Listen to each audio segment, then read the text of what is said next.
empresa para detener su salario. Bueno, acá me están diciendo que no se puede hablar de la Comisión de Juicio Político. No se van a estar pegando para nada, están tirando por otro lado. Estamos acá para pedir la renuncia de Patricia Bullrich y estamos acá para decir basta de represión contra el pueblo argentino y en particular contra los compañeros de prensa y fotoreporteros.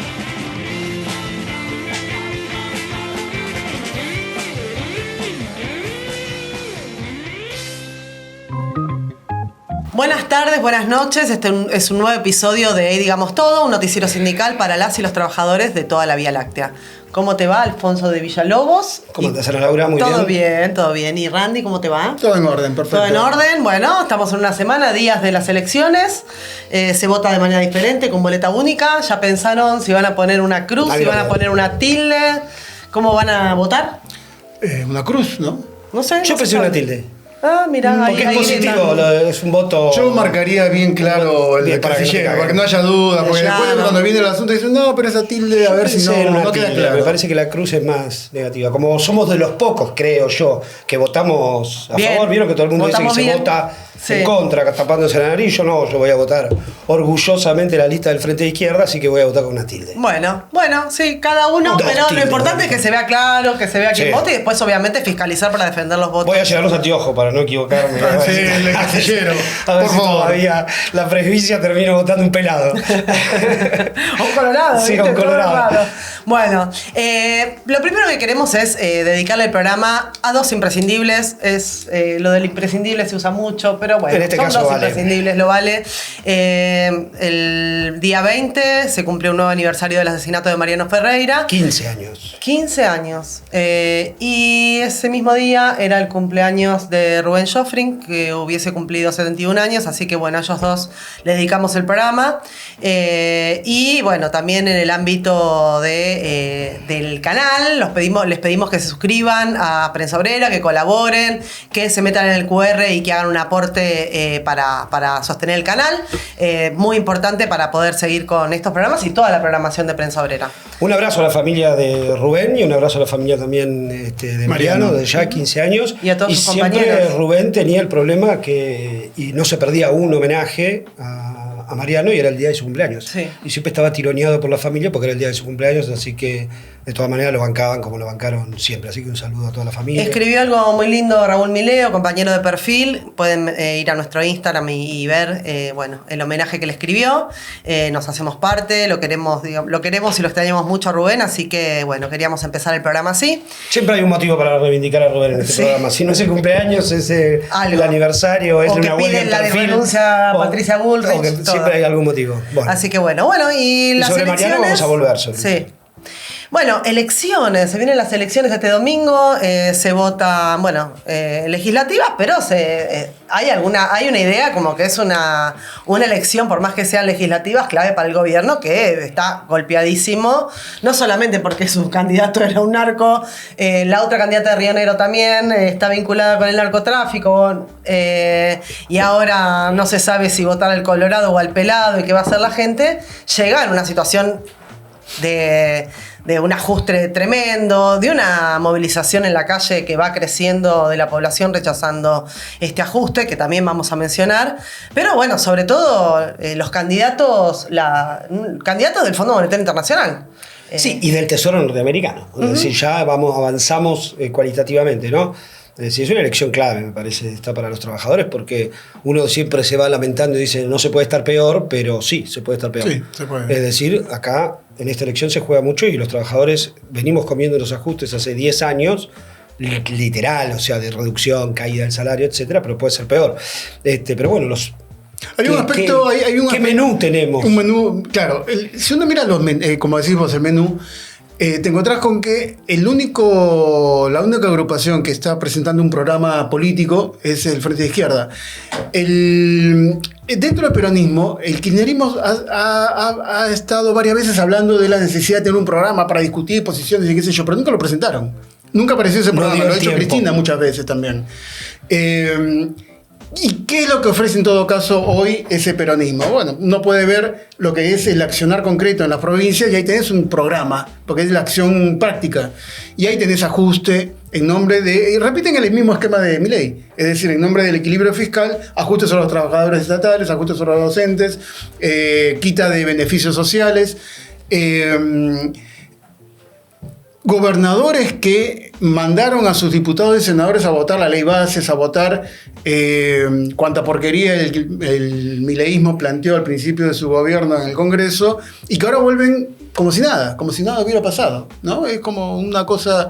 Y bueno, hubo paros muy fuertes de docentes en la provincia de Buenos Aires denunciando que Kicillof dijo que era el escudo contra el ajuste, y sin embargo trasladó el ajuste a los salarios de sus propios trabajadores. Las puebladas de docentes en Salta, donde gobierna Sáenz, que es un gobernador del Frente Renovador. Santa Cruz, que gobierna un dirigente sindical del petrolero, Vidal. Bueno, y podríamos hacer una historia larga de cómo el PJ es socio del ajuste en su... Lo que pasa es que por ahí no llega mucho, uno no se entera, al menos que estés en el propio lugar, no te llega mucha información acerca de cómo es la vida cotidiana, cómo es el ajuste cotidiano en esos lugares. Y existe y es muy fuerte. Y cae con todo sobre los trabajadores públicos, y también repercute en el sector privado, porque se habilita con esos ajustes a que el sector privado también aplique su propio ajuste. Y ahí está siempre presente algo en lo que están todos de acuerdo, que es la modernización de las relaciones laborales, que es en realidad también el programa de la propia burguesía para el próximo periodo. No, lógico, y desde el punto de vista del peronismo también ese programa no escrito incluye obviamente una devaluación de la moneda, es decir, ellos se arrogan representar a la burguesía nacional, y todo el tiempo están criticando el atraso cambiario, cosa que evidentemente ocurre, y por eso se deteriora la balanza comercial y la balanza de pagos. Pero si vos no acompañás un planteo de crítica del atraso cambiario, de un planteo más general de control de los resortes de la economía, la nacionalización del comercio exterior, de la banca, etcétera, etcétera, la devaluación, ya lo dijimos muchas veces, termina siendo un instrumento de mayor ajuste sobre los trabajadores y en favor y en beneficio de algún grupo de exportadores, las cerealeras, etcétera. Es decir, el programa del peronismo para estas elecciones es el mismo que de Alberto Fernández, ¿no? No parece que hayan cambiado. O sea, le pagaron al Fondo Monetario Internacional la deuda fraudulenta, incluso que ellos mismos habían tenido un debate sobre que había sido para que se vayan todos los capitales afuera, y la pagaron. Incluso uno de los principales candidatos, que es Itaí Hatman, se abstuvo en el acuerdo con el Fondo Monetario Internacional. Entonces, esta idea de Braden o Perón, que quieren reflotar con la idea del antiimperialismo, en realidad Braden o el Frente de Izquierda, porque no están haciendo un rechazo a las políticas del Fondo Monetario Internacional y del imperialismo. Y Bessel se reunió con referentes del peronismo, más a escondidas, con Pichetto, todo el mundo sabe. El representante no Bessel, sino el representante del Tesoro, el otro B que no me... Brenner, no me acuerdo. Ya lo vamos a recordar. Ya lo ponemos acá abajo después, salvamos el furcio. Es decir, el programa va por ese lado, y de hecho la devaluación fue la salida del peronismo, de Duhalde, de Labaña, Kirchner, a la debacle del 2001. Es decir, no es que la devaluación y el ajuste sobre los trabajadores no es patrimonio del peronismo, sino que siempre ha sido representante de eso. Pero sin lugar a dudas, lo que se juega fuerte y concretamente en esta elección es la composición del Congreso, que va a tener que discutir las reformas de segunda generación que dijo Milei que iba a hacer, que son, y que le prometió al coloquio de ideas, los empresarios le pedían devaluación, y él les dijo, bueno, la devaluación de eso no se habla, se la va a dar, obviamente, pero les dijo, les devuelvo la pérdida de competitividad cambiaria con reforma laboral, reforma tributaria y todas esas reformas. Y la previsional, que él dice que es un poquito más adelante, pero la reforma laboral arranca el lunes. Ayer escuché una entrevista a Milei que decía, el lunes 27 estoy contando los porotos para ver con qué recursos cuento para avanzar con la reforma laboral. Y esto es importante, y por eso armamos un poco un bloque alrededor de este punto. Es importante dos cosas. Primero, que la reforma laboral ya empezó. Es decir, no es que ahora empieza. Vamos a la segunda reforma laboral, porque la primera reforma laboral se votó con la ley bases. Ahora vamos a repasar los principales puntos de esa reforma laboral que está vigente. Una gran parte de la reforma laboral quedó suspendida porque estaba en el DNU 7023, que a su vez estaba en el proyecto original de Sturzenegger cuando la presentó con el macrismo. La rebelión de diciembre del 2017 la terminaron cajoneando. Pero ¿por qué es importante tener en claro que ya hubo una reforma laboral? Primero, porque la hubo y hay que denunciarlo. Ahora vamos a ver los puntos que pasaron. Y segundo, porque esa reforma laboral, el gobierno la aprobó con un Congreso en el cual estaba en minoría. Y claro, en ese Congreso en el que estaba en minoría, obviamente todo el PRO la votó, obviamente todos los radicales que en ese momento estaban firmes y bien en un único bloque, Conjunto por el Cambio, también la votaron, pero también la votaron Pichetto, la votó, es decir, la ley base la votó Pichetto, la votó Randazzo, que yo siempre me recuerdo que Randazzo era el referente de la cámpora en las elecciones del 2015 para hacer frente a la derechización del peronismo de la mano de Scioli. O sea, Randazzo era el Che Guevara. Nunca más claro. Después terminó, ahora está con Lustó, está, no sé bien, en un grupo medio sin ninguna identidad. La votó obviamente Jaldo, los diputados de Jaldo de Tucumán, es decir, peronismo puro, y el caso más resonante la votó Cuader, es decir, la votó el tipo que se lo encontró cruzando a Paraguay con un maletín con... Que después todo dijo, no es mío, no es mío. Nadie. Lo que nunca se investigó es quién se lo dio, porque por algo se lo dieron, es decir, quedó ahí. Y el tipo, es decir, votás peronista, se te dan vuelta y te votan la reforma laboral. ¿Qué se votó? ¿Qué ya pasó? ¿Y qué es lo que viene? Bueno, rápidamente, la ley bases lo que hizo fue eliminó la prohibición de despidos por discriminación, eso fue importantísimo, es gravísimo, por discriminación de política, de género, por religión.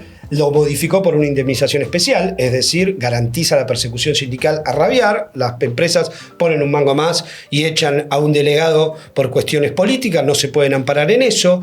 El despido con causa por los bloqueos y las tomas, eso ya pasó. El periodo de prueba que pasó de 3 meses a 6 meses y hasta 1 año para pymes. El reconocimiento de los monotributistas como colaboradores y la autorización para que esos monotributistas a su vez subcontraten 3 monotributistas más para que armen una especie de pirámide de monotributistas donde del presidente y el presidente de la UIA para abajo somos todos monotributistas que colaboramos con otro monotributista. Eliminaron la responsabilidad solidaria. Esto es muy importante, por lo de Mariano Ferreira lo vamos a ver. Es decir, la idea de que la empresa madre es responsable legal y para preservar las condiciones de trabajo de los trabajadores que una eventual tercerizada subcontrata. Elimina las sanciones para el empleo informal, o sea, ellos dicen que la reforma laboral es para terminar con el empleo informal. El punto que votaron es perdonarle a las empresas. Es una invitación a que todos se informalicen. La presunción de la relación de dependencia, es decir, habilitaron los contratos de locación. La del Fondo de Cese Laboral, esa ya está votada. Lo que pasa es que no avanzaron. Que es el reclamo que les hizo Sturzenegger en IDEA la semana pasada. Muchachos, le pusimos esta reforma y no la ponen en práctica. ¿Qué son?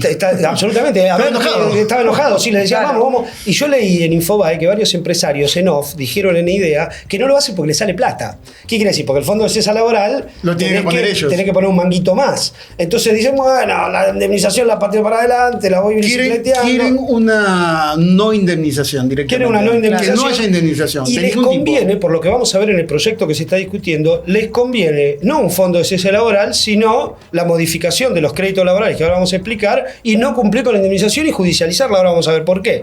Y después, bueno, también se votó la flexibilización del empleo público, el derecho del Estado a disponer... Basta de post-oficio. Sí, vos vas acá, hoy un día atendés en la FIP, al día siguiente estás en otro lado, y el descuento por el día de paro, es decir, una línea muy dura de... Todas cosas que vienen sucediendo, lo que pasa es que ahora se legalizan. Estas ya se legalizaron con la ley bases. Claro. Ahora, ¿a dónde van? Ahora van a lo siguiente. ¿Qué es lo que se va a presentar? Todavía no está claro, lo están negociando. Gerardo Martínez participa religiosamente y con entusiasmo de las reuniones formales e informales del Consejo de Mayo. Del Consejo de Mayo. Él está, y aparte fue una provocación, porque lo convocaron por decreto, no lo eligió la CGT. En el decreto que convoca al Consejo de Mayo, vencido el plazo, dicen la parte sindical el gobierno, la parte sindical será representada por Gerardo Martínez.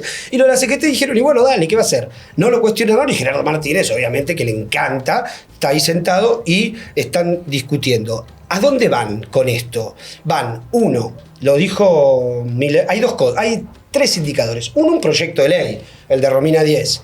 2, lo que dijo Milei en el discurso que dio en San Miguel, en Cidersa. Bueno, capaz que es otro discurso. En Cidersa dio un discurso muy concreto. San Nicolás. San Nicolás. San Nicolás porque San Miguel. San Nicolás es donde está Siderar y donde Sí. vamos a ver el tema de la tercerización. Absolutamente, en San Nicolás. Y ahí, ¿qué dijo? Miguel dijo 2 cosas. Uno, que se acaban los convenios, que hay que rediscutir todos los convenios. Es decir, va de lleno con algo que estaba en la ley de bases y está suspendida, que es poner fin a la ultraactividad. Es decir, que el convenio está vigente por más que esté vencido, y eso es un reaseguro para la parte sindical, porque vos te sentás a discutir, pero con la el arco arco, de que si no llegamos a un acuerdo, siguen vigentes todos los con derechos. el arco en cero. Es como tener De la otra manera, la patronal se siente y te dice, no acordamos. No acordamos. Y se caen los convenios. Y está sin convenio. Entonces, es obviamente un reaseguro para la parte más débil de la relación laboral, y la parte sindical. Van por eso a full. Vamos a ver cómo lo hacen, si en un proyecto de ley o por decreto, o de qué manera, o si lo hacen voluntariamente. Él dijo que era voluntario, pero evidentemente... Para que los sindicatos acuerden en paritaria con la patronal... a reabrir el convenio. Pero sin ultraactividad estás en el vacío, no tenés red. Es como hacer trapecismo sin red. Es una locura. Lo segundo es terminar con el anatocismo, que es esto que decía recién, que es el trasfondo de por qué no avanza el fondo de cese laboral. El anatocismo es la ya lo hablamos, la capitalización de los intereses de los créditos laborales en un juicio laboral. Entonces dijo que los abogados eran caranchos. ¿Por qué? Porque están carancheando.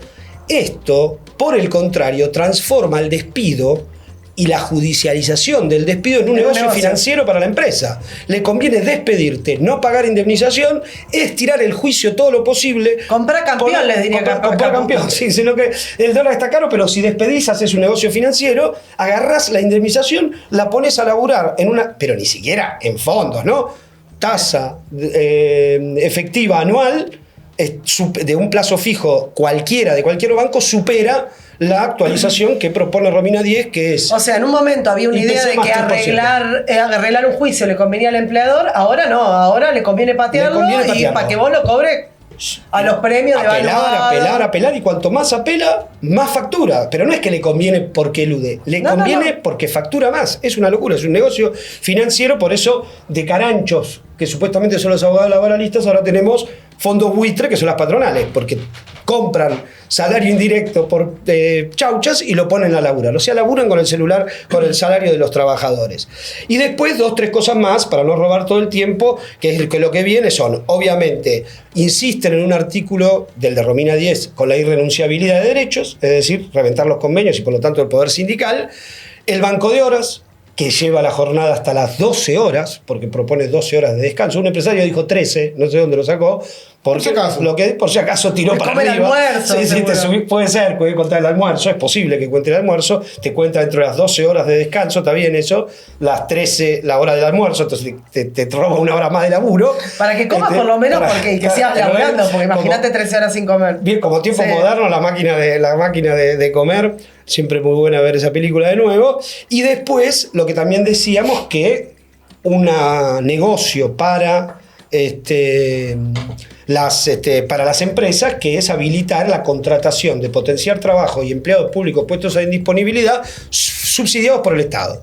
Durante un periodo de 1, 2 y hasta 3 años, el empleado público está con un cartelito diciendo: soy empleado público, el Estado me paga, si vos me contratás, una parte del salario me paga el Estado. Es un repro, pero... Un repro... Un new repro. Totalmente, un reload. ¿Con qué? Con la nuestra, digamos. O sea, el verso del déficit fiscal acá se cae porque para subsidiar a las empresas está. Lo último que digo sobre esto, en función de lo que se va a votar. ¿Qué dijo Tomada? Tomada dijo, si pasa la ley en el Congreso, Tomada, referente laboral del peronismo, dice, si sale la reforma... Ex-ministro de Trabajo, obviamente, que nos negó la personería... Amigo de Pedraza, y que nos negó la personería jurídica al CIPREVA hasta el último día de irse, dijo, si sale la reforma laboral, avisamos desde ahora que cuando asumamos, la derogamos. ¿Eso qué significa? Uno dice, está con nosotros. No. Que en el Congreso la aprueban, que la dejan pasar, que los sindicatos no van a dar ninguna pelea para enfrentarla hoy, y que si gana, hay 2027. Si gana, la derogamos. Sí, la derogamos, si le creemos. Eso dijo Tomada. ¿Qué dijo Daer? Para darse ese lujo, primero van a tener que ganar las elecciones. O sea, si ganan las elecciones, entonces pasa. como si la CGT dependiera su accionar de lo que pase en las elecciones y no de la lucha en la calle. Porque si el gobierno gana 90-10 y te mete esta reforma laboral, vos como CGT igual la tenés que enfrentar. No es un problema del Congreso, es decir, los tipos juegan a la democracia. Bueno, así tenemos. Por supuesto que Gerardo Martínez dijo, hay voluntad para discutir un proyecto de modernización laboral que atienda a la nueva realidad del mundo del trabajo. O sea, directamente el discurso de las patronales. Por lo tanto, no queremos reforma laboral, no arriesguemos un voto, no arriesguemos votando otra cosa que no sea los que van a enfrentarla, que son el Frente de Izquierda. Porque el peronismo se va a dar vuelta y ya está adelantando de qué manera va a capitular.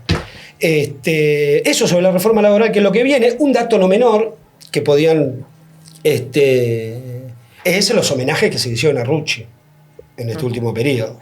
Eso es terrible, porque también en este sentido de el peronismo que viene, un peronismo que va a hacer un homenaje a Rucci. Con Victoria Villarruel.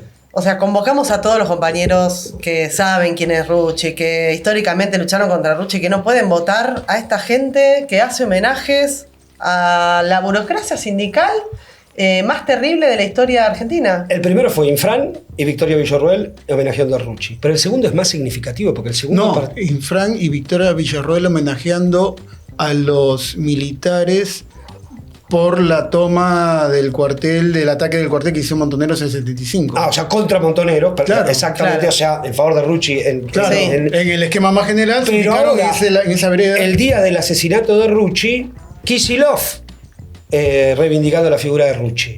Con lo cual es la unidad. La cámpora arrepentida criticando a Montoneros. Esa es una señal de hacia dónde va el ¿Cuándo es el homenaje a Bandor? Falta poquito. No sé qué día murió. Bueno, este es el primer bloque, así que no votemos mal, votemos bien. El acto del Frente de Izquierda se hizo en la Embajada de Estados Unidos, muy acertada la decisión. Estuvimos ahí en el acto, así que nada, porque justamente hacer un acto de cierre de campaña en la Embajada de Estados Unidos es todo un planteo político del rechazo a que nos gobierne Trump, de que nos gobierne Estados Unidos y que, Argentina pase a ser una estrella más de la bandera norteamericana. Claro, que seamos un Puerto Rico en el sur. También muy linda estuvo la actividad el sábado. Sí. Estuvimos con Ana, Randy estaba trabajando, con intelectuales, periodistas, estuvo Nahuel Prado, que condujo, con Miriam Breckman, Solano, con todo el mundo ahí en un bar muy lindo de la zona de Palermo, así que seguramente pasemos imágenes. También muestra que la campaña del Frente de Izquierda está pegando y que tiene lógica, ¿no? Tiene lógica. ¿A quién quiere votar a los 40 años de fracasos?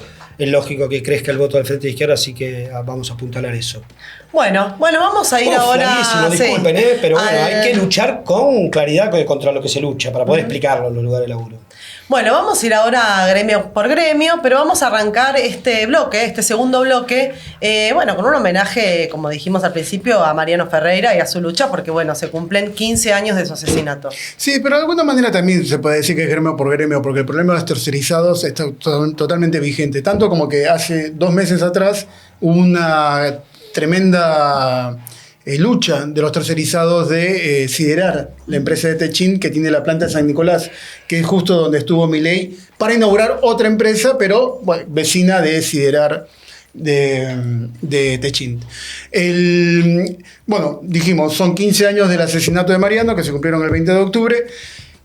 El crimen lo cometió una patota la Unión Ferroviaria para defender el esquema de tercerización, que era un negociado que en ese momento manejaba la conducción del sindicato de la Unión Ferroviaria con beneficios personales concretos de Pedraza y de toda la cúpula de la Unión Ferroviaria, porque eran los que cobraban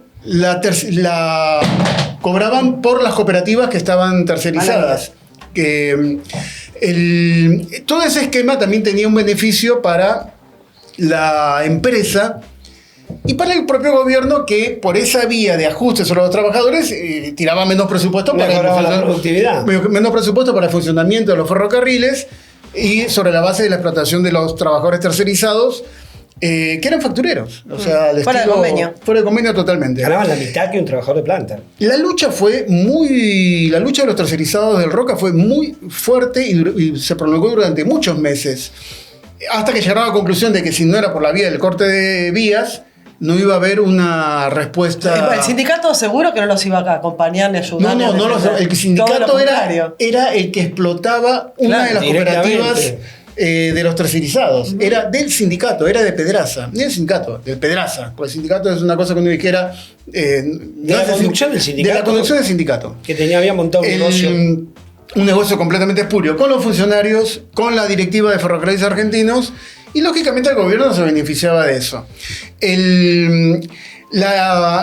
Creo que lo rescatable, hay dos aspectos que me parece que para remarcar. Uno es la lucha consecuente que lleva adelante Mariano Ferreira junto con todos sus compañeros y los tercerizados del Roca, que después de todo un proceso de lucha llegan a la conclusión de que efectivamente no era un problema de buscar la forma de amigarse con la burocracia para que entren, sino que la burocracia era un enemigo directo de los trabajadores.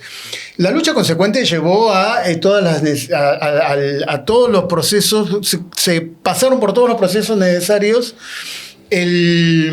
hasta el momento del asesinato. Y recordemos que después del asesinato de Mariano, la lucha continuó. No es que se desinfló, al contrario, Mariano se transformó en una bandera de esa propia pelea, y sobre fines de ese año hubo una incorporación masiva no de todos.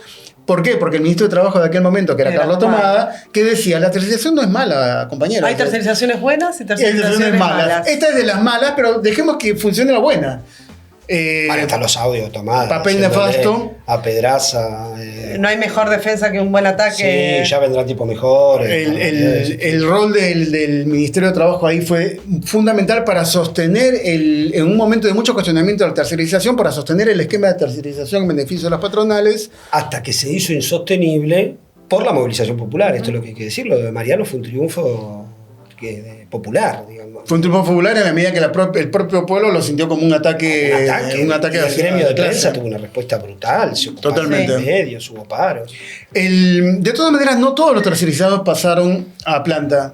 Una cantidad quedaron afuera, y es más, luego fueron expulsados, fueron echados. Las cooperativas que lo formaban se disolvieron. Pero el problema está totalmente vigente en este momento. Yo les comentaba lo del paro de 2 meses de paro de los tercerizados de Siderar, que son alrededor de 2.000 trabajadores sobre una planta de alrededor de 4.500, 5.000 trabajadores en total. La otra parte son trabajadores de planta de Siderar. Y ellos llevaron adelante, es decir, votaron en contra de la UOM, que dirige Abel Furlan, y que en ese lugar está Naldo Brunelli, un histórico dirigente de la UOM de la zona, que ya estuvo cuando se privatizó Somisa, que es ahora Siderar, y que todos lo recordamos cuando mandó a todo el mundo a rezarle a la Virgen de San Nicolás en lugar de tomar la fábrica. Que la fábrica la tomaron la gendarmería en ese momento en lugar de estar los trabajadores ahí. Brunelli y Furlan hicieron todo lo posible para evitar que esa lucha llegara a los trabajadores de planta permanente, los aislaron y lo terminaron derrotando. Pero la pelea era completamente justa. Tenía 2 aspectos. Uno, el tema salarial, porque ganan un 30-40% menos que un trabajador de planta para tareas muy similares, porque la tercerización ha llegado a un nivel en Siderar en la que los trabajadores tercerizados realizan tareas centrales. Claro. Hasta ahora, con esta ley, la tercerización solamente puede tomar tareas periféricas, claro, no centrales. La central es de la empresa, comedor, tal cual. Pero en este caso hacen tareas centrales. En el puerto también hacen tareas centrales, los tercerizados. Y la tercerización. Esto es todo gracias Tomada por haberlo dejado pasar. Las tercerizaciones buenas. Y con la ley, esas son las tercerizaciones buenas. Peor, si totalmente. Y pone de relieve además que las condiciones de laburo son peores. El reclamo también incluía eso. Entonces está totalmente vigente el problema de la tercerización, totalmente vigente la lucha de Mariano Ferreira y la defensa y la reivindicación de la figura de Mariano en este cuadro. La conclusión es esa. Así que hacemos un homenaje. El homenaje ya se hizo también de nuevo ahí en la esquina donde lo asesinaron, en Barracas, en Pedriel y Luján. Y también en Filo se hizo a la noche la presentación de un documental. No lo vi, lo voy a ver. Pero bueno, sí que a 15 años nuestro homenaje a Mariano y nuestro homenaje también al gremio de prensa, porque luchó, y otra vez a Gaby Kerchak, que fue una testigo clave para que Pedraza y Fernández, el gallego Fernández, estén presos.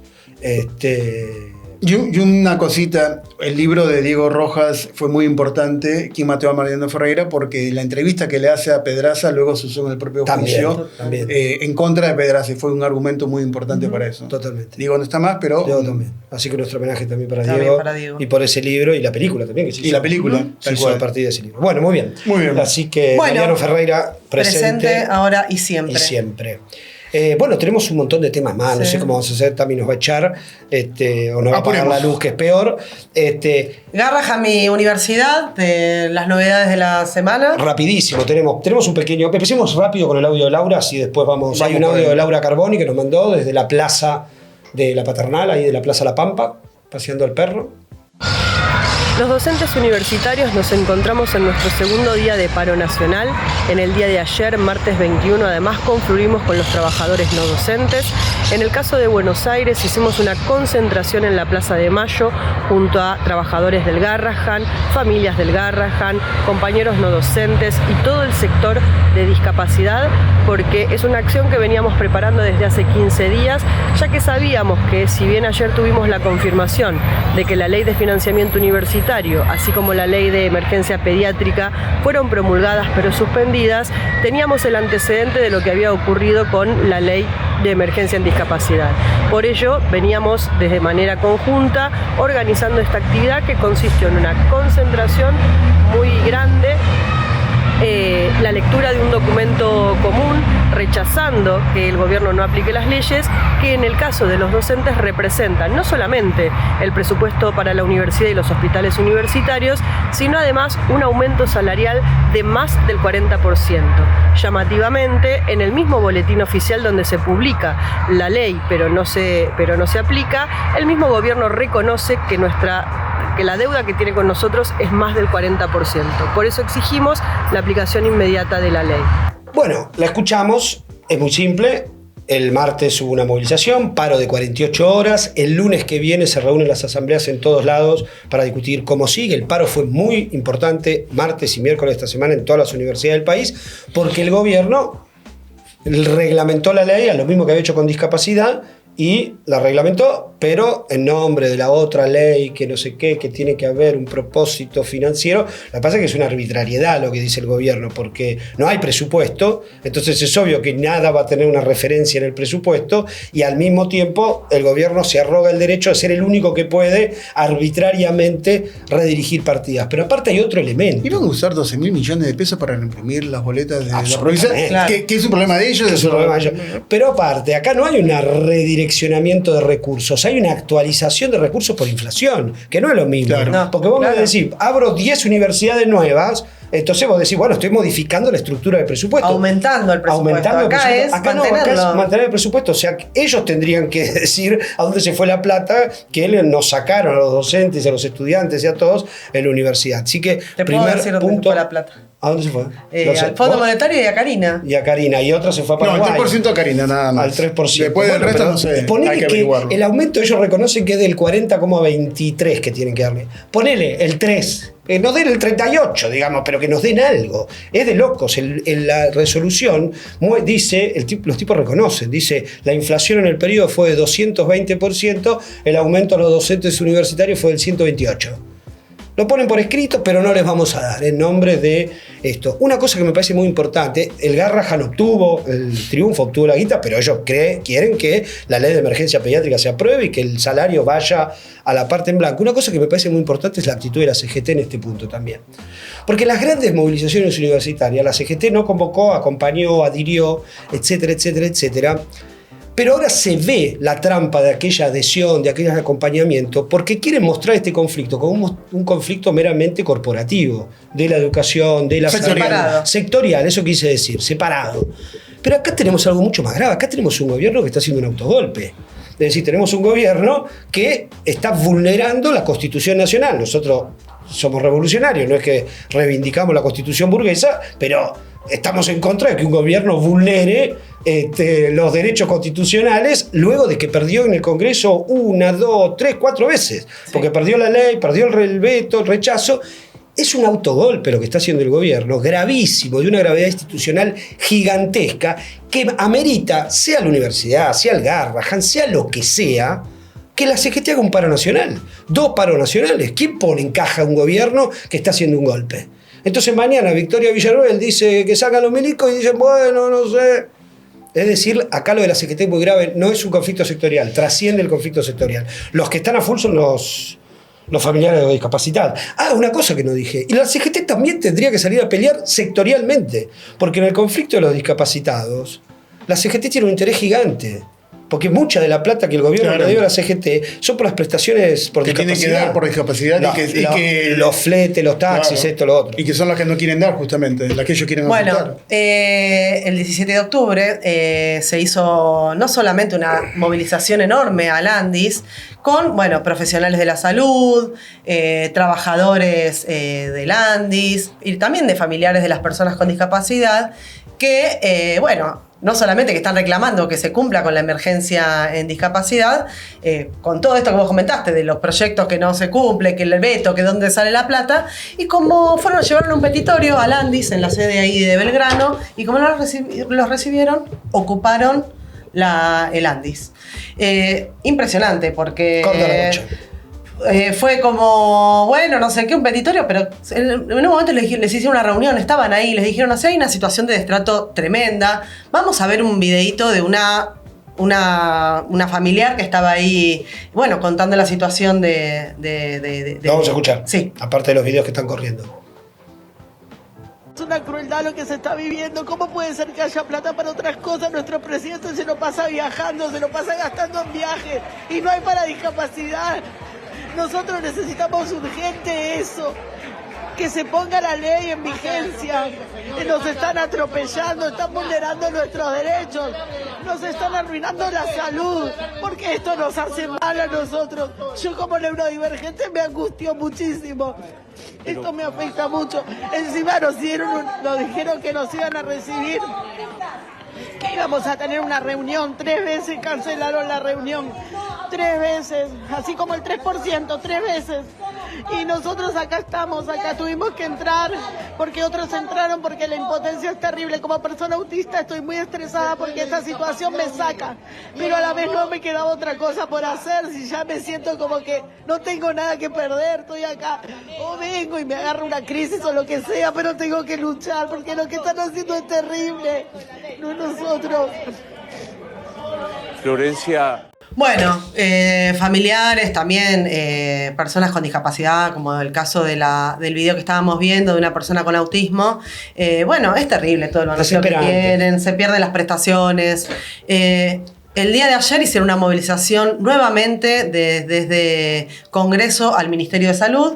Muy grande. Y la justicia, salió este fuero en el juzgado número 2 de Catamarca, ordenó al Andis restituir más de 100.000 pensiones no contributivas por discapacidad y también que se frenen las auditorías truchas estas que se estaban haciendo obviamente estamos exigiendo que se cumpla con la ley, así que eso también para ver todo el ámbito del ataque esto de los decretos que van para atrás, que los vetos y que no se cumple con las leyes y que sabemos que hay dinero, que hay presupuesto y que tiene que cumplirse, que es muy necesario. Así que y bien por el camino, ¿no? El camino de la acción directa es el camino que va a resolver esto. Es decir, esto vale, por eso es muy importante que la universidad, que el Garrahan, que no para de parar, digamos, y que sigue conquistando, la universidad... evidentemente el único método va a ser una huelga general universitaria para revertir esto, es lo mismo. Justicia, van a presentar, la UBA va a presentar un recurso y todo, pero no reemplaza. No reemplaza, lo que va a resolver este problema es la acción directa, la toma, la ocupación. Además, estos fallos judiciales salen a partir de la ocupación y de la movilización en la calle. Absolutamente. No es que salen porque sí, enseguida. Son consecuencias de la lucha previa, de la acción directa previa. Con relación a esto, algunos dicen, no, al gobierno no le importa si se paran las universidades porque quiere destruir la educación. Es una huevada.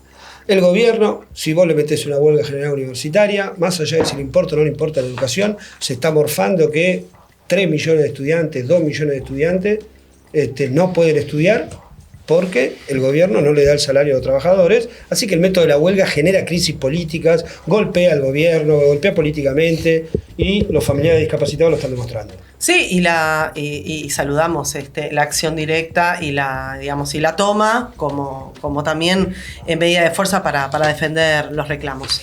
Bueno, los que están, de festejo un poco de la lucha Garpa, en realidad... La lucha Garpa. Sí, la lucha Garpa, pero también después de 25 años de que la UNTER, la Unión de Trabajadores y Trabajadoras de la Educación de Río Negro, estaban en manos de la burocracia del azul y celeste, se logró, en algunos lugares recuperar y en otros ganar, definitivamente en todo Río Negro, el sindicato UNTER, con la agrupación multicolor, que fue encabezada por Laura Ortiz. Y obviamente compañeros de diferentes agrupaciones, de tribuna docente, y lograron ganar, de recuperar una seccional muy importante que era la de Fisque Menuco, y también Cipolletti, El Bolsón, Bariloche, Villa Regina, que era lo que estaban reclamando, y justamente el sindicato no estaba haciendo nada, y por eso, este triunfo de una lista opositora, combativa, antiburocrática, las paritarias a la baja, que mencionamos el capítulo anterior, malas condiciones laborales, lo que está atravesando la docencia de todo el país, los regímenes de licencia que, siempre los quieren achicar, el deterioro de las obras sociales, las malas condiciones edilicias, así que frente a toda esta situación, una lista combativa ha logrado recuperar el sindicato para las y los trabajadores. Es muy saludable porque quiere decir que empieza a crujir esto que planteaba Ratti al principio, de que es la adaptación de los gobernadores al ajuste nacional. Es decir, alguien lo paga. Uh-huh. ¿Quién lo paga? Los gobernadores, las burocracias sindicales que se subordinan. Lo de Insalta, por ejemplo, ha habido pobladas acompañando a los docentes en contra del ajuste de Sáenz. Es decir, lógico. Es algo que está permanentemente... Todo el tiempo. Viene con reflujos. Y que se refleja en la recuperación de sindicatos también. Claro, uh-huh. Exacto. A eso iba. Es decir, forma parte de un proceso general de lucha contra el ajuste donde los que se adaptan, el pueblo les va a pasar por arriba, es una advertencia, digamos, un llamado de atención. Se suma lo de Santa Cruz, a las seccionales recuperadas de Neuquén, digamos, la docencia siempre dando la nota en su lucha y en... su lucha antiburocrática. Mencionamos también el paro del SUTNA del día de ayer, que siguen en su pelea por las paritarias, que están denunciando porque terminaba hoy 24 horas. De paro a días de la elección. Que denuncia la rebaja salarial, el tema de las importaciones y todas las desviaciones del dinero del neumático a otros negocios. A costas de despidos, rebajas salariales de los trabajadores. Una conducción que fue ratificada por el voto de los trabajadores y que sigue peleando por el salario y contra las maniobras patronales con las importaciones, etc. Hay algo que ya habíamos mencionado la semana pasada, pero que esta semana se hizo viral y que nosotros hace mucho tenemos ganas de hacer una sección de estos héroes o heroínas que no tienen capa, y es la hija de un trabajador de ILVA. No habíamos pensado nunca que nuestro primer héroe o heroína iba a ser menor de edad, ¿no? Va a ser menor de edad, pero realmente fue, muy emocionante y se viralizó, logró viralizar muchísimo el conflicto, fue invitada a diferentes programas, pero no queríamos dejar de pasar porque una nena que ve a su familia que está atravesando esta situación, agarró su TikTok, hizo un video que lo vamos a ver ahora y después lo comentamos. Delfina Guevara, primero, lo más importante, si quieren ver este video, es algo muy importante para mí, así que si pueden ayudar y eso, compartiendo y subiéndolo, se los agradeceríamos. Bueno, es de una situación que está pasando, que yo con 9 años, me parece muy triste verlo a mi papá llorar porque se quedó sin trabajo, y es sobre lo que está pasando en ILVA, la fábrica de porcelanatos del parque industrial. Más de 300 familias se quedaron sin trabajo y ahora no les quieren pagar.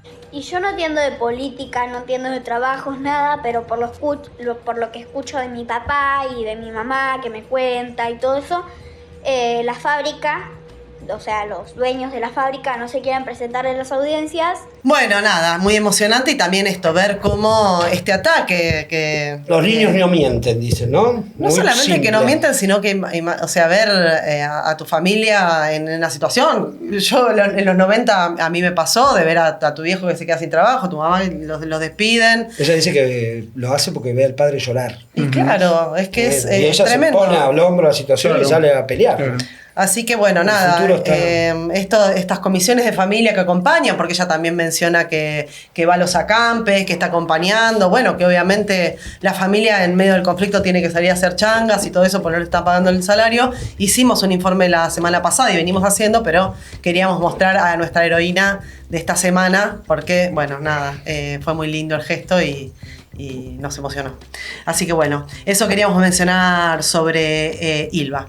Y bueno, vamos al último bloque, que es el bloque de prensa. Y bueno, vamos a arrancar con el Cipreva. No, vamos a arrancar con el Grupo lo de Víctor, Octubre, sí. Santa Marina.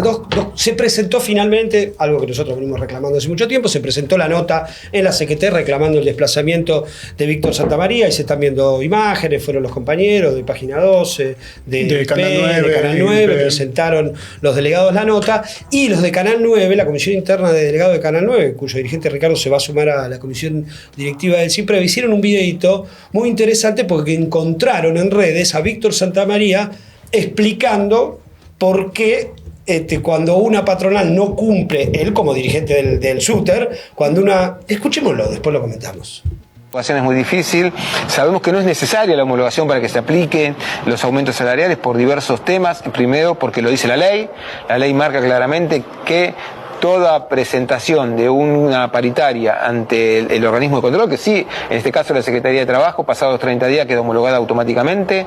Y segundo, porque nuestra paritaria particularmente dice que en el caso de no ser homologado se va a una cuenta que se llama a cuenta de futuros aumentos en el recibo del sueldo de los trabajadores. Entonces, por suerte tenemos garantizado eso, por suerte las paritarias siguen vigentes. Qué cara de piedra, careta, total. Por suerte no es patrón de él mismo, porque no le pagaría el aumento salarial hasta que no esté homologado el acuerdo, como hace con Página, con la radio, con... Cuesta todo lo que es legal hacer y no hace. O sea, para los que no terminaron de entender, él es dirigente sindical, le está explicando a los trabajadores encargados de edificios que ¿Cómo se defiende? ¿Cómo se tienen que defender? Paritarias ya firmadas, no homologadas, ya están legales y a los 30 días corren por... Y él no lo hace en todos los medios de prensa. Donde es el patrón. ¿Qué denunciamos? Que les descuenta los días de paro, que no solamente que paga salario de hambre, sino que además no les paga. Discrimina a los trabajadores que participan de las asambleas, de aquellos que no, les paga menos, arma para redacciones paralelas para romper cualquier posibilidad de paro efectivo. No es toda una porquería. Así que lo mínimo que merece es que lo echen de la CGT, lo mínimo, merece cosas mucho peores. Así que bueno, saludos a los compañeros de Canal 9, de IP, de Página 12. Bueno, más temas, ¿no? Esto lo ratificamos, sí, no puede... Seguimos con Perfil. Perfil, el fin de semana pasado, los lectores de Perfil se habrán enterado que habrán visto, cuando vieron las ediciones del diario el sábado y el domingo, que las notas no estaban firmadas. Y la decisión fue parte de una lucha que están llevando adelante los trabajadores de Perfil. Estatura Deportivo podríamos decir que es como la lucha permanente, ¿no? La lucha. Todo el tiempo, como Fontevecchia siempre te está probando de alguna manera, hay que salir a cuando luchar. Te está agarpando la lucha anterior, tenés que ganar la lucha. La nueva lucha que es, que aparece por... permanente. ¿Cuál es la novedad ahora? Fontevecchia pagó la mitad de los salarios de la mayoría de los trabajadores, y en algunos casos es menos de la mitad, porque para todos aquellos que cobran más de 1 millón de pesos brutos, les pagó 500.000 igual, es decir, cobrabas 1.300.000, son 500.000, es menos de la mitad. A todos les pagó la cifra esa. La respuesta fue una primera medida de no firmar los trabajos, los artículos. El kit de firmas. El kit de firmas famoso, que lo hemos reivindicado acá alguna vez en alguna charla que hemos tenido, acerca de cómo el kit de firmas ayuda a preparar mejores condiciones para futuras medidas, que en el caso de los compañeros de Perfil, aparte como ya vienen de otras medidas muy fuertes, como un paro muy contundente que tuvieron de 24 horas hace 3 semanas, no es que tienen que preparar las condiciones, pero es una nueva nuevo... Sí, una nueva medida colectiva Una nueva medida colectiva, tal cual. La conclusión fue, la empresa pagó en estos días los salarios, los completó para todos aquellos que cobran menos de $1.000.000 brutos, pero queda todavía toda una cantidad de trabajadores, de compañeros y compañeras que no han cobrado completamente sus salarios. Por lo tanto, están trabajando con retención de tareas en este momento, que equivale a unas semimedidas en relación a que no hay ningún tipo de colaboración con la empresa. A las 6 horas te vas. Y este caradura es el que después, cuando el presidente lo ataca, sale a pedirle al CIPREV, a los sindicatos que se pronuncien en su por defensa. La libertad de expresión. O sea, es un caradura. Es decir, y en realidad le está atentando contra la libertad de expresión en la medida que está afectando el interés de sus trabajadores. Claro. Obvio. Brutal. Así que bueno, saludamos, como siempre, saludamos a los compañeros de perfil por una lucha que es constante, permanente, con una de las patronales más complejas que tiene nuestro gremio. Y volvemos a reivindicar a Rubén Joffrin, que lo enfrentó sistemáticamente durante... Y que evidentemente ha dejado una semilla en esa editorial con tantos compañeros combativos y que luchan. Bueno, dos avisitos chiquitos antes de la parte de la libertad de expresión. Paritaria de televisión, se acaba de firmar del CIPREVA, 9% para octubre y diciembre, lo aprobaron todas las asambleas. Es importante reivindicar eso, es decir, el acuerdo paritario pasó por las asambleas de todos los medios y fue aprobada. Y después que la justicia intimó a Radio Nacional a que constituya la paritaria, que tiene congelada desde agosto, ¿no fue? Agosto del año 2024. Del 2024 de agosto, que no hay paritaria en Radio Nacional. Acciones en común de todos los sindicatos de Radio Nacional. Extorsiones. Si no firman en el último día del mes, no firman la paritaria, no hay aumento. No hay aumento. Claro. Bueno, la justicia intimó a armar una mesa paritaria como corresponde. Vamos a ver, creo que dentro de una semana. Vamos a ver, pero bueno, esto de nuevo no es resultado de un juez benévolo, sino del plan de lucha sistemático que tienen todos los sindicatos de Radio Nacional, llevan adelante en común, FATPRE, Natrana y todos los ATE, todos esos sindicatos que intervienen ahí. Vamos a continuar porque otras semanas de agresiones a trabajadores de prensa, periodistas, y bueno, vamos a arrancar con el caso de Felicitas Bonavita, que es una periodista que trabaja en Radio Las Madres y en Radio Provincia, y bueno, los periodistas, con toda esta campaña que está haciendo desde el gobierno de que no odiamos suficiente a los periodistas, se ve reflejado, con agresiones de todo tipo. No son las primeras, incluso ella denuncia que había sido ya intimidada y amenazada, pero hizo público una captura de esa amenaza porque decía algo como que merecía ser descuartizada. Esto fue la semana cuando... La semana donde hubo más de 9 femicidios, o sea, por lo menos 9 femicidios, estamos hablando de una escalada impresionante contra las mujeres, contra las diversidades, y alguien que la amenaza diciendo merecés ser descuartizada, bueno, obviamente que recibió un repudio de todos los trabajadores de prensa del CIPREVA y de toda la población, porque, bueno, es terrible. Esta persona, es un tal Gonzalo Salazar, y esto fue mientras ella estaba realizando un informe sobre la diputada Villaverde. Por eso también se pide que se investigue no solamente quién es esta persona, sino esto diputada que sabemos. Villaverde, diputada claro.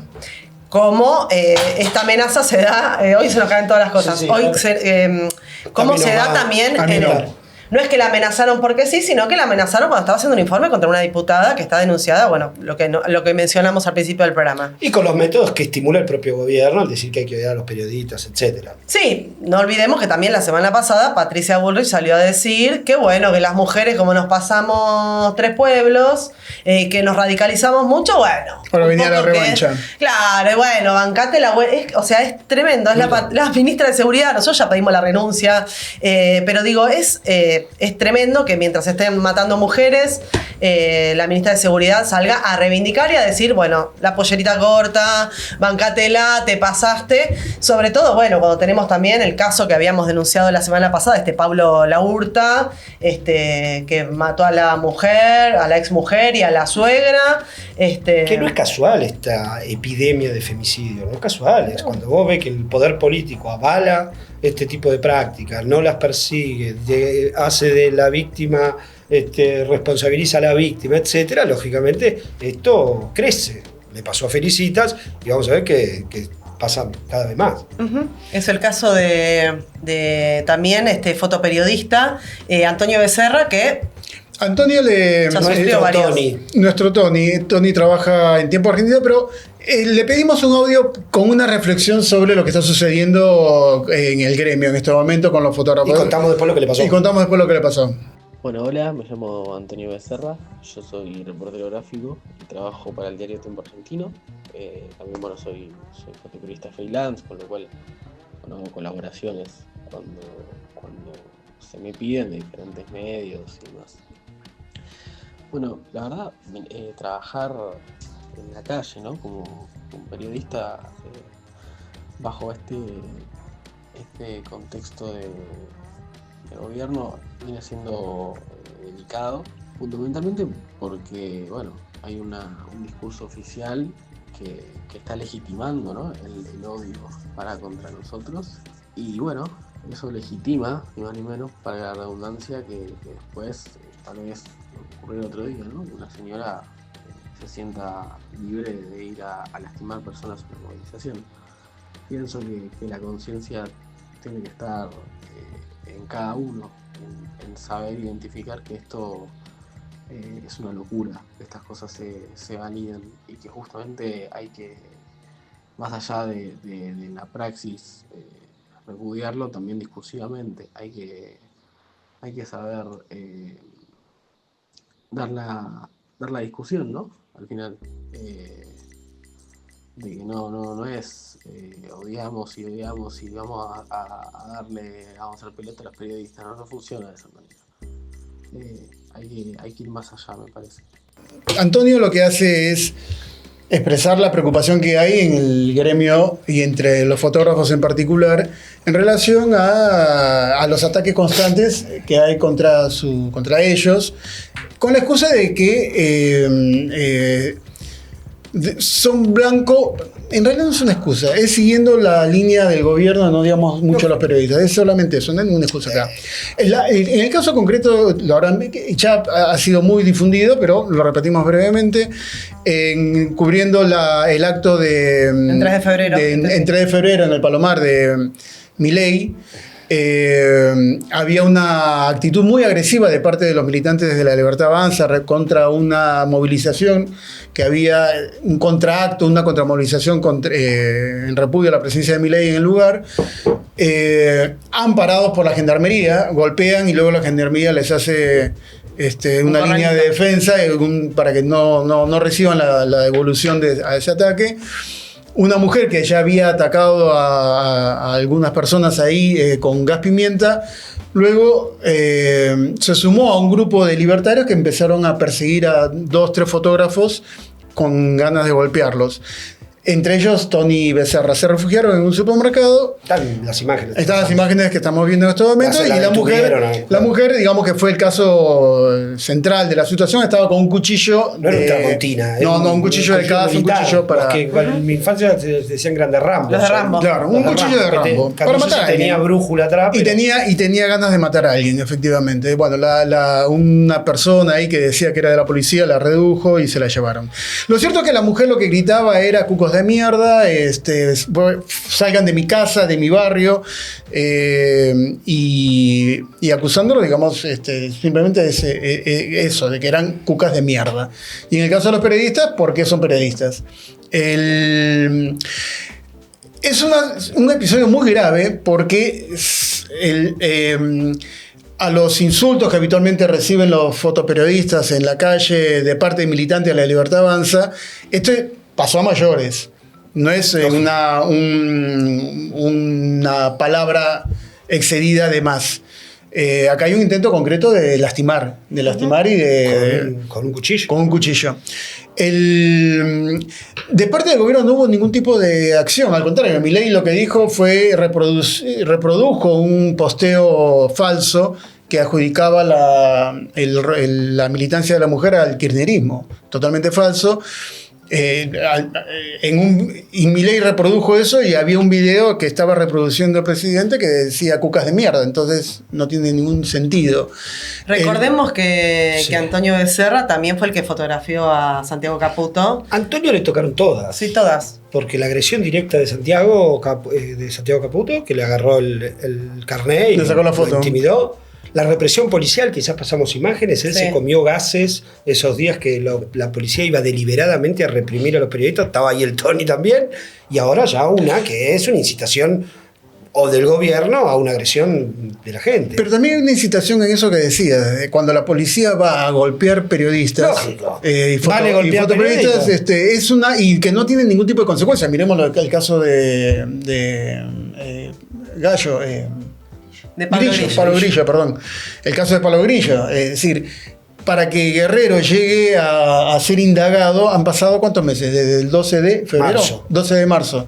Pasaron 5 o 6 meses hasta que la justicia terminó de aceptar que tenía que indagarlo. Es decir, hay una cobertura a todo aquel que maltrata a un periodista y hay una intención del parte del gobierno de llevarlo adelante. Por eso seguimos reclamando el tema de que se vaya Patricia Bullrich y las responsabilidades por encima, porque también si no es como un loquito o una loquita y de golpe no se ve todo el entramado que lleva a que una persona, esté o no esté bien de salud mental, agarre un cuchillo y salga a querer acuchillar a alguien. También hubo una agresión, vi ayer en redes, en Córdoba. Milei fue a Córdoba y un camarógrafo de este canal de televisión de Córdoba, que es una cadena, no me acuerdo, Córdoba TV o Córdoba 3, Canal 3 de Córdoba, recibió una trompada de un manifestante libertario y terminó en el hospital.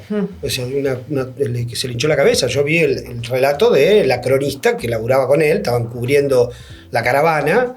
Y también la gente le pegó a un periodista, una locura. Aparte no es y además, tampoco. Como venimos denunciando también en este bloque, tiene que ver con una idea de que no se quieren mostrar cosas, de tratar de amedrentar, porque ¿qué pasa? Uno tiene que ir a hacer, nadie va a hacer su trabajo y piensa que lo pueden acuchillar o que le puede correr peligro su vida, de golpe, bueno, es la idea y es la idea también de acallar voces y de acallar fotógrafos y de acallar gente que vaya a cubrir estos conflictos. Silenciar a la prensa, de Gaza a Buenos Aires, en todo el planeta.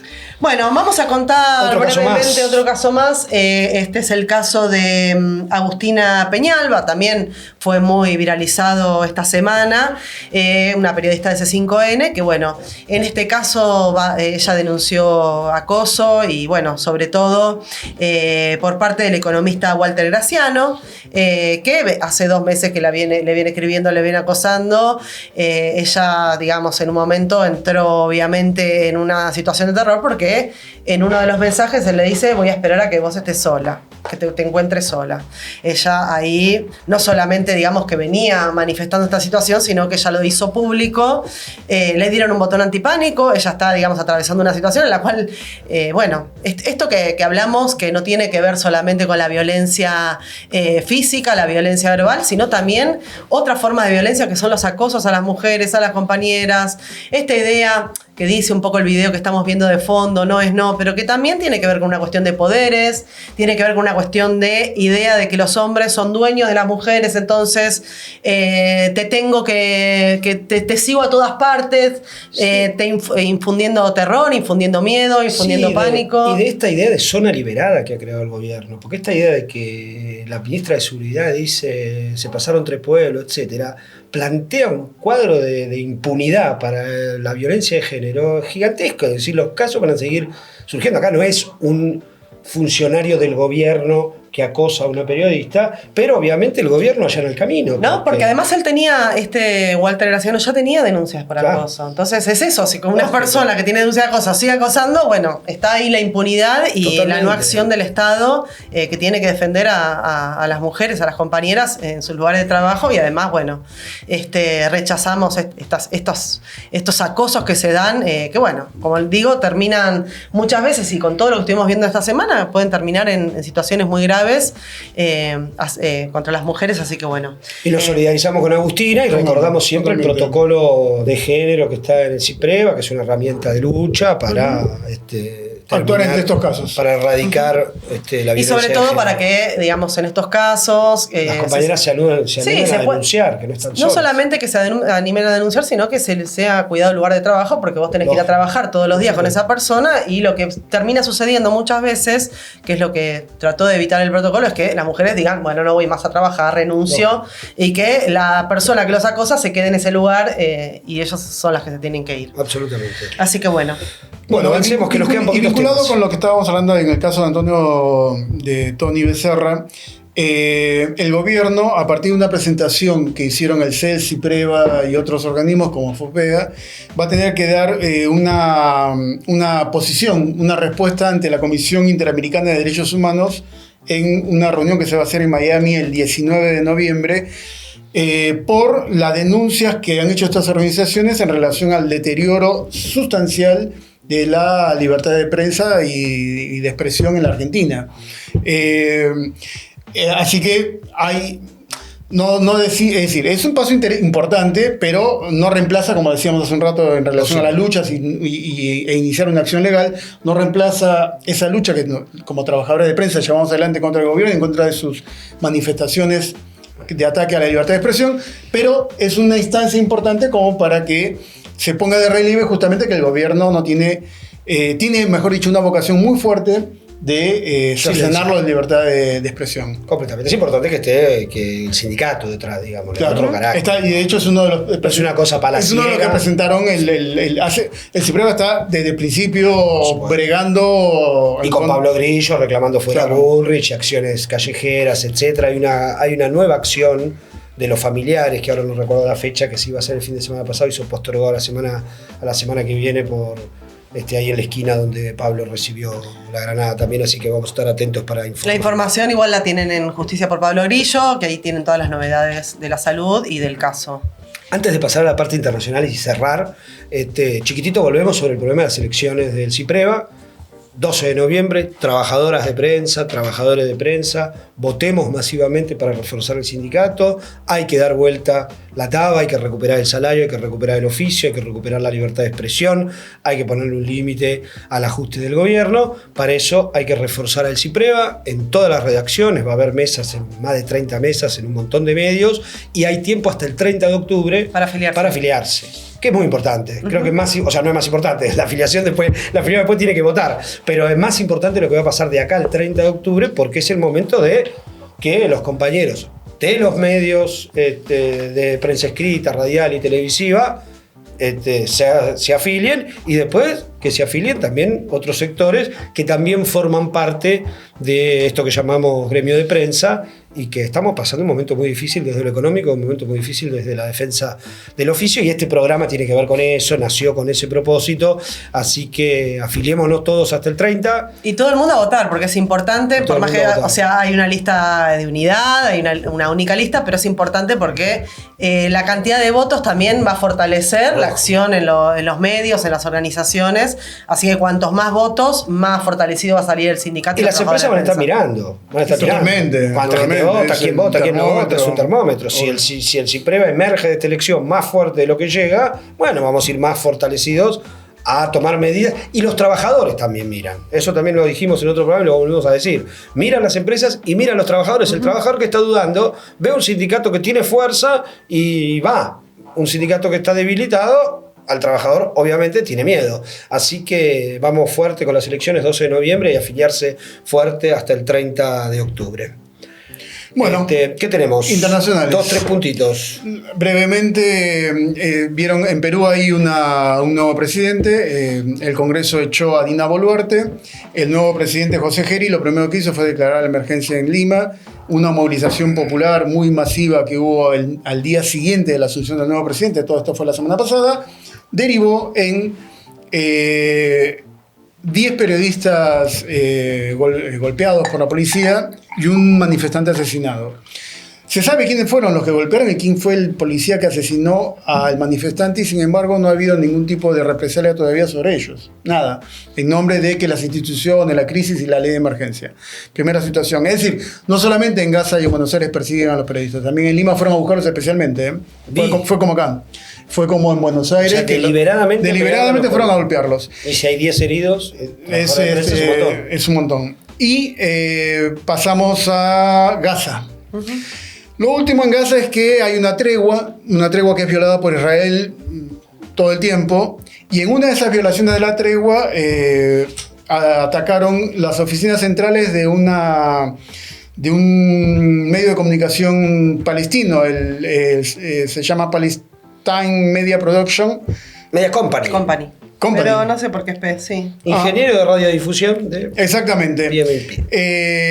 Ahmed Abu Mutair es el último trabajador de prensa asesinado por las fuerzas sionistas en Gaza. Estamos viendo imágenes. El ataque fue en medio de la tregua. Y el ataque fue directo. Es decir, fue a las oficinas. Los israelíes saben que ahí funcionaban las oficinas de esta empresa que hace producciones audiovisuales para medios de Gaza y del exterior incluso, de la zona de Oriente Medio. Y fueron directamente a atacar ese lugar. Es decir, el silenciamiento de la prensa es una política central en el genocidio que está llevando adelante Gaza. Lo hemos dicho antes y queda ratificado con este ataque. Además, con el alto el fuego es como ya directamente un avance completo. Después del alto el fuego, 60 y pico de muertos. Van sumándose, en los sucesivos ataques israelíes sobre los gazatíes, se van sumando y ya llegan a 60 y tantos los asesinados por el sionismo. El programa pasado habíamos prometido tratar de hacer una entrevista a uno de los periodistas que estuvo en la flotilla, Néstor Prieto. No vamos a cumplir la promesa porque estuve hablando con Néstor, lo contacté, etcétera. Él está recorriendo España con muchos problemas, falsas promesas, pero ya quedamos que hacemos una entrevista la semana que viene. No sé, estaba mi compañía. No, la hacemos y la subimos, digamos. La hago en casa, se puede hacer acá, la haré acá, veré los mecanismos técnicos, hacemos una entrevista, ya se comprometió con nosotros, pero igual vamos a mostrar un poquito una entrevista que le hacen para que sepamos quién es. Él es periodista de Público.es, creo que es el medio.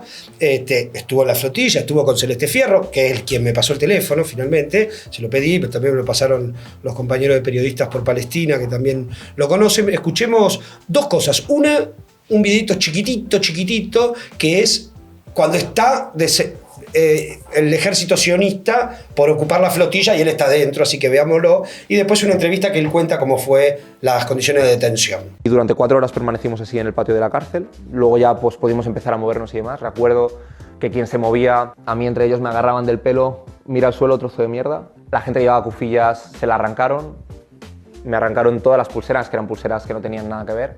Y ya nos dimensionaba un poco. Poco después, como a las 3 horas, llegó Ben-Gvir, uno de los ministros ultra, el ministro ultra de Seguridad Nacional del gobierno de Netanyahu, que representa uno de los sectores más ultra del sionismo, y que fue el quien habló que nos iba a aplicar un protocolo antiterrorista. Desde que nos embarcamos sabíamos que tenía preparado un protocolo antiterrorista para nosotros. Hizo un show señalándolos: tú eres un terrorista, apoyáis que maten a los niños.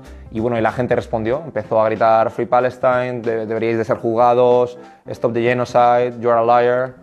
Pero bueno, la propaganda fue, se grabó el vídeo, por supuesto todavía no estábamos esposados, nos esposaron justo después de eso, 10 minutos después de esa protesta nos esposaron, pero estábamos rodeados de soldados con armas largas y después de eso, 4 horas en esa posición, gente mayor, gente que estaba pidiendo tomar su medicación, que no se le permitió, gente que estaba con problemas de espalda, que no podía sentarse por edad, por sobrepeso, por distintas cuestiones y que no lo estaban comunicando y se les forzó aún así a sentarse.